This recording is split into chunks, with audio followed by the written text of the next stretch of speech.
हामीले चाहिँ उहाँको हेयरमा कपाल स्ट्रेट गर्दैछौँ। अब वास गरिसक्यौँ एकचोटि।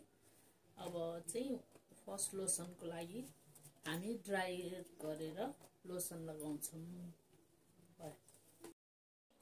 अब चाहिँ हामी ड्राई गरिसकेपछि फर्स्ट क्रिम अप्लाई गर्न गइरहेका छौँ। फर्स्ट क्रिम लगाउँदा चाहिँ हामीले 1/2 इन्च कपाल रुटबाट 1/2 इन्च छोडेर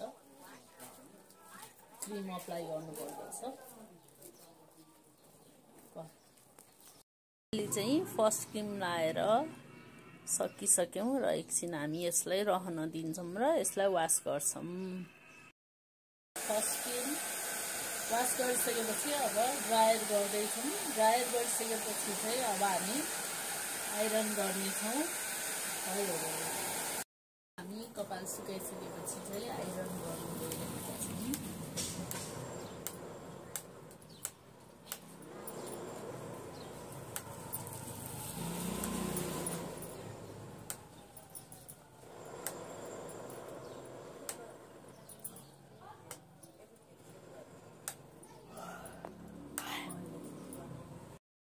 हेयरमा आइरन गरेर फाइनल्ली सकिसकेका छौँ। अब चाहिँ यसमा हामी सेकेन्ड लोसन लगाउँदैछौँ साथीहरू।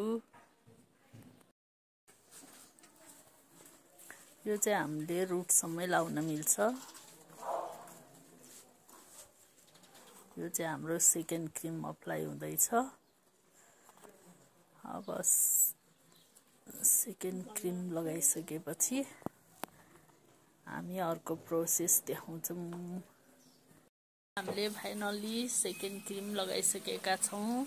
अब यसलाई एकछिन रहन दिन्छौँ।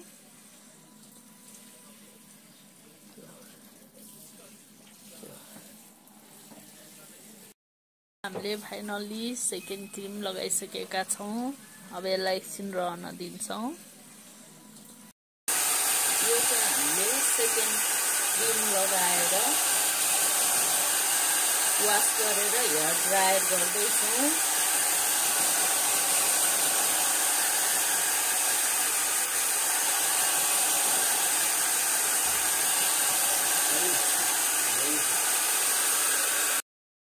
अब चाहिँ हाम्रो हेयर ड्रायरको प्रोसेस सिद्धिसकेको छ। हेर्नुहोस् त कति राम्रो भएको छ। आइरन गर्नुपर्ने त छैन, त्यही पनि हामी चाहिँ क्लाइन्टलाई लास्टमा यसो सेटिङ गर्नको लागि भए पनि हल्का आइरन गरेर पठाउँछौँ। अब चाहिँ हामी आइरन गर्न गइरहेका छौँ र फाइनल रिजल्ट्स हजुरलाई देखाउनेछौँ। यो चाहिँ आजको स्ट्रेट पछिको फाइनल रिजल्ट्स।